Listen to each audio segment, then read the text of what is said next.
Olá, meus amados queridos, que Deus abençoe a sua vida poderosamente. Eu vim aqui para trazer mais um código para a sua vida. Esse código hoje está relacionado a casamento. Esse código é para as pessoas cristãs, pessoas que servem a Deus, né? E esse código está relacionado à família e também está relacionado à Igreja de Cristo. Lá em Efésios vai dizer, né, sobre como o homem, o marido, o esposo deve amar a sua mulher, assim como Cristo amou a sua igreja. E se você for parar para pensar em cada detalhe da vida de Cristo, Jesus Cristo, ele foi fiel à sua igreja. Ele ensinou o amor. Ele ensinou o amor. Ele ensinou o carinho, né? Ele ensinou, né, a misericórdia. Ele ensinou a bondade. Ele ensinou o perdão. E mesmo que muitas das vezes o parceiro chegue a errar, é perdoar-se, é se reconciliar. Então Jesus, ele deu muito exemplo como deveria, né, ser tratada a sua igreja, como também deve ser tratado o casamento. Esse código é para ambos, de duas partes, como para um, como para o outro, né? Não tem esse negócio só de um homem, o marido, amar a esposa e a esposa não amar o marido, ou seja, deixar de fazer os seus deveres. E Jesus, ele foi um marido fiel à sua amada igreja. Ele foi fiel. Ele era compreensível. Tem uma passagem na Bíblia que fala sobre aquela mulher que foi pego no ato de adultério. E os homens trouxeram essa mulher e colocaram diante do Senhor. E falou a situação dela, né, o grave ato que ela cometeu e que ela tinha transgredido a lei de Moisés, e a lei mandaria apedrejar. E naquele momento, Jesus, olhando, escrevendo-se no chão, e disse: que dentre vós não tiver pecado, tira a primeira pedra.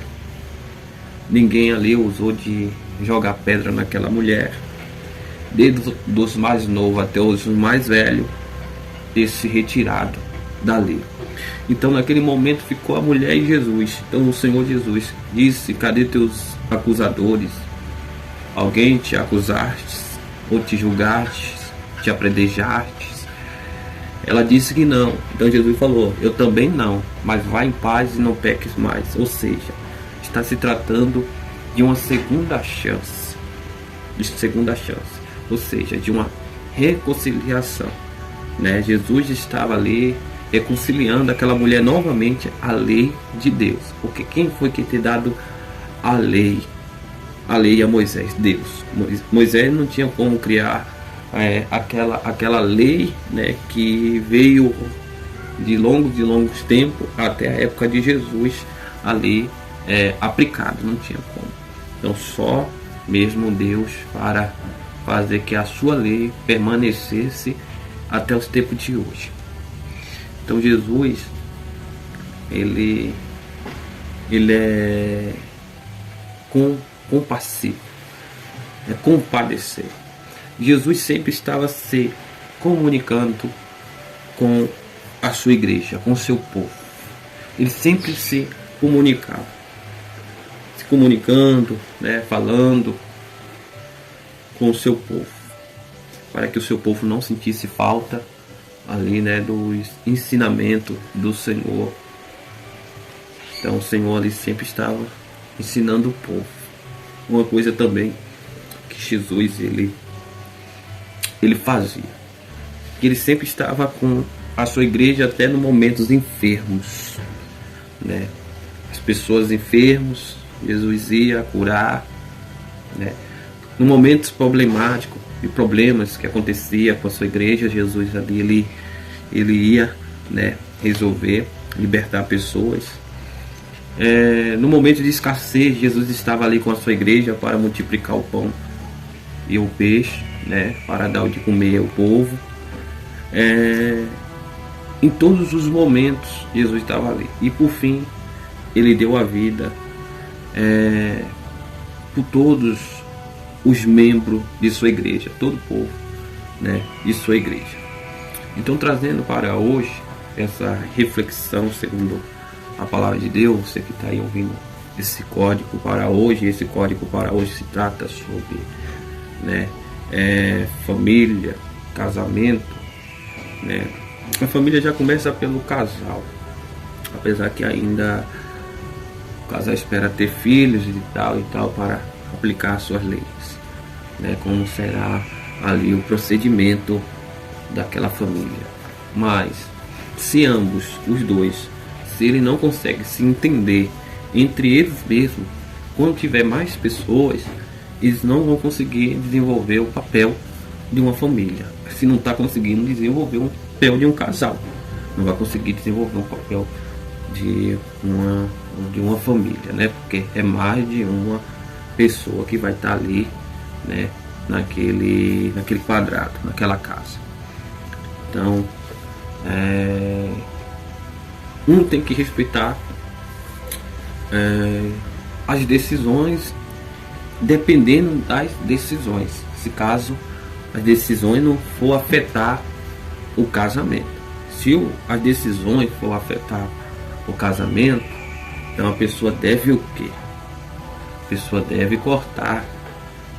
A pessoa deve cortar. E a Bíblia fala que nós devemos vigiar e orar para que não caia em tentação. Jesus disse isso à sua igreja. Jesus disse aos seus discípulos: vigiais e orais para que não caia em tentação.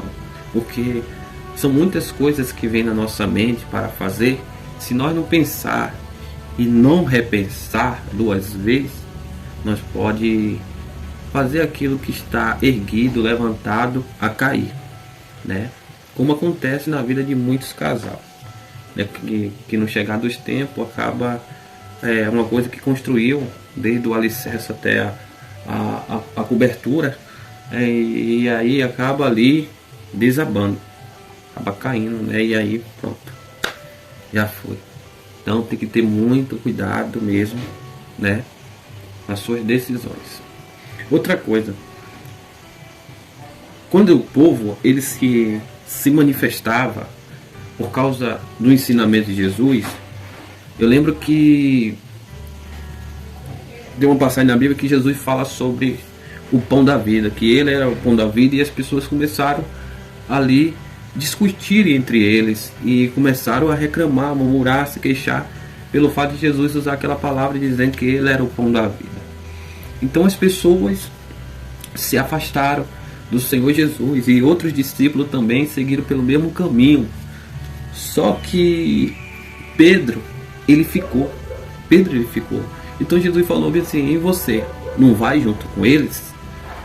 E você não vai junto com eles? Então Pedro ele disse: para onde eu irei, Senhor, se só tu tens as palavras de vida eterna? Ou seja, independendo se vai dar certo ou não, né, a igreja ou não, perdão, o casal ele deve estar junto, mesmo que muitas das vezes aquela palavra não seja a palavra, né, confortável, aquela palavra que a pessoa esperava, porque ninguém é perfeito, não falar, né? Mas nós devemos, né, saber que nós não podemos deixar em momentos difíceis um ao outro, nós temos que estar juntos. Então Pedro entendeu que não podia se afastar do Senhor Jesus, mesmo que outros se afastassem. Mas ele não podia se afastar porque sabia que em Jesus estava a vida, né? Então isso foi pela falta de entendimento, de discernimento daquele povo. A não entender o que Jesus estava falando sobre o pão, que ele é o pão da vida. Amém? Que estava ali para sustentar todas aquelas pessoas através do poder de Deus, através, né?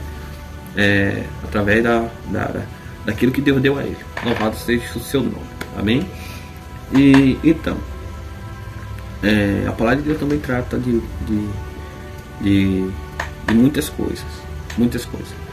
Também tem uma palavra que fala sobre, trazendo aqui para Ana. Ana, ela teve um marido, e esse marido tinha outras mulheres, segundo lá no passado tinha esse negócio de outra mulher, né? Ter uma e depois ter outra. A segunda era amantes, hoje é amantes, né? Amantes. Antigamente era conhecido pelo concubina, hoje é amante, é a segunda opção. Então, aí o que aconteceu? Então Ana, ela não podia ter filho, não podia se engravidar, e ela era uma mulher de fé, que estava muito no Senhor, porém ela não teve um desenvolvimento ali no ventre, né? Não teve ali uma gravidez e tal, por um período, até que ela foi ao templo, chorou, né? Chorou, clamou ao Senhor, e o Senhor concedeu a ela essa honra de ser mãe. Deus honrou ser mãe. Mas segundo a Bíblia fala que mesmo que Ana não desse filho, ou não desse filho, o marido sempre estava ali com Ana. Ele não abandonou. O Cana não abandonou Ana. Ele manteve ali. Ele manteve ali com ela, tentando consolar ela, tentando né? Mesmo que ela não conseguisse dar o filho que ele queria, que vinsse da parte dela, ele não deixava de amar. Então é isso. Então o casal, ele deve se amar em todos os momentos, em todas as circunstâncias, em todas as ocasiões. Ele deve se amar e deve um respeitar o outro, entendeu? Um deve respeitar o outro, um deve cuidar do outro, um deve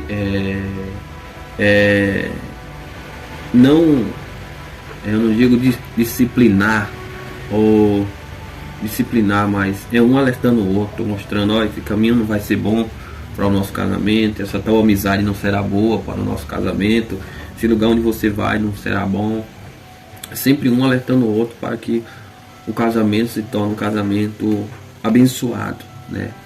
Porque não tem como a bênção vir através das brigas, das discussões, através das violências e outra coisa. A bênção só vem através da vida que o casal está levando, né? Tem que fazer ali, né? Fazer para que venha gerar essa bênção do Senhor, tá bom? Eu queria que você ficasse com esse código aí, e eu vou estar passando sobre os códigos, né? Não esqueça que essa passagem está lá em Efésios capítulo 5, versículo 22, que vai se tratar sobre o marido deve amar a sua mulher como Cristo amou a sua igreja. Esse é o código. Bom, se você quiser ler esse versículo que está lá, louvado seja Deus, em Efésios, você lê, medita nele, que ele é muito bom para instruir você como você deve ser um bom marido ou uma boa mulher em sua casa, tá bom? Para que a sua casa seja a luz. Valeu, Deus abençoe.